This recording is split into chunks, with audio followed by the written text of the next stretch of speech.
Hi everyone. Today we have a special person in Sri Lanka Morning Show program.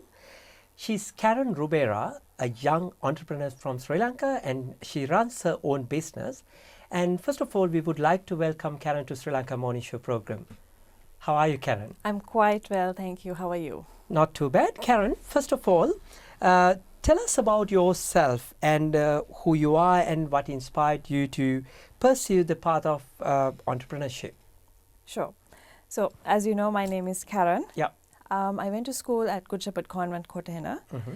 I'm a chartered accountant and a lawyer by profession. Now, I started my entrepreneurship journey about 5 years ago. Right. And what prompted me to become an entrepreneur are my children. Right. So, I have 2 children, and I understood that having a young family, it's difficult for me to be in employment. Of course. So, I decided that that is not for me. So that's what actually prompted me to get into entrepreneurship.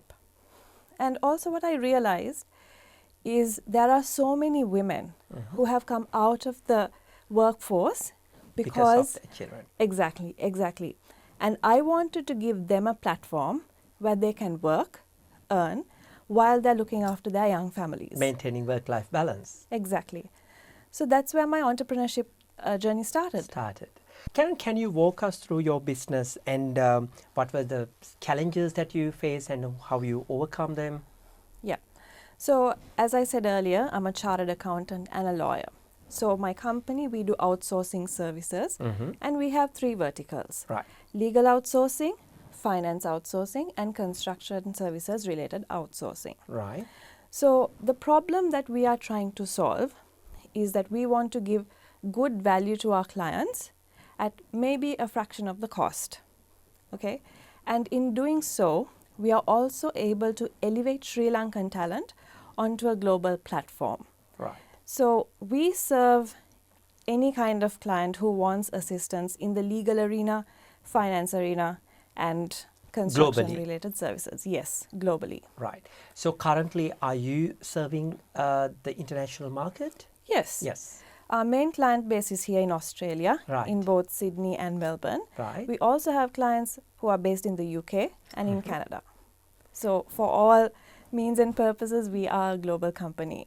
Of course. Now, particularly in Australia, now, as you said, you are specialized in legal, construction and finance. Yes. All right. Okay. So it's a good news for our viewers as well.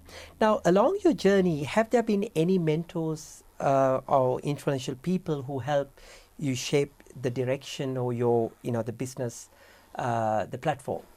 Absolutely. I would say my first mentor was my father. He is the one of many people, of course, who laid the foundation for me to be where I am. And in my professional journey, there have been 2 main mentors who are based in Sri Lanka. I'm not able to say their names because I haven't got permission to mention their names on TV, but very influential gentleman and a very influential lady.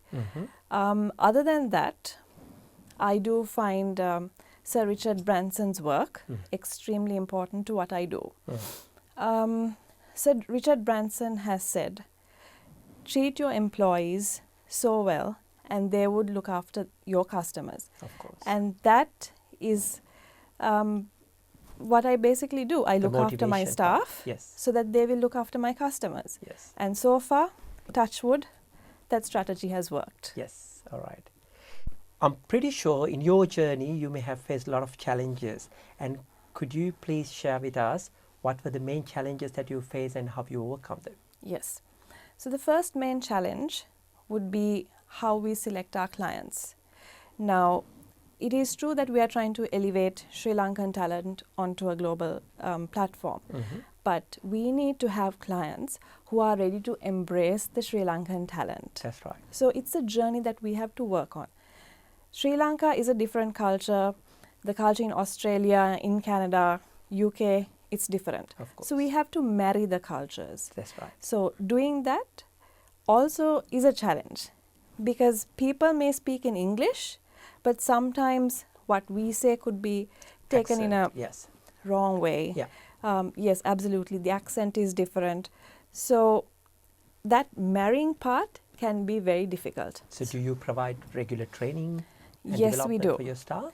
Yes, we do. We have a cultural expert who we have got on board, and she takes them through a rigorous training process. Right. And our employees are so much the better for that.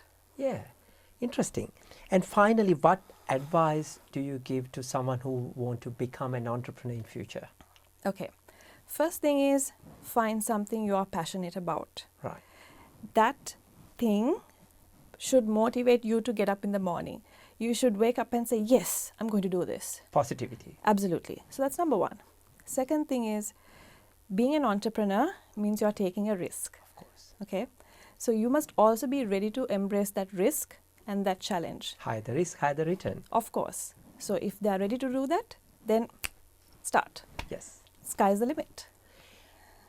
And I'm pretty sure most of our viewers, the business crowd in Australia, especially in Melbourne, Victoria, now if they need to get your service and if they want to contact you, how can they contact you?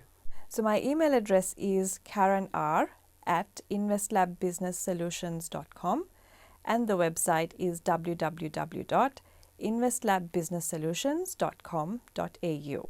And thank you so much for sharing this valuable information with us, and we wish you all the best from Sri Lanka Morning Show program for your next journey. Thank you very much.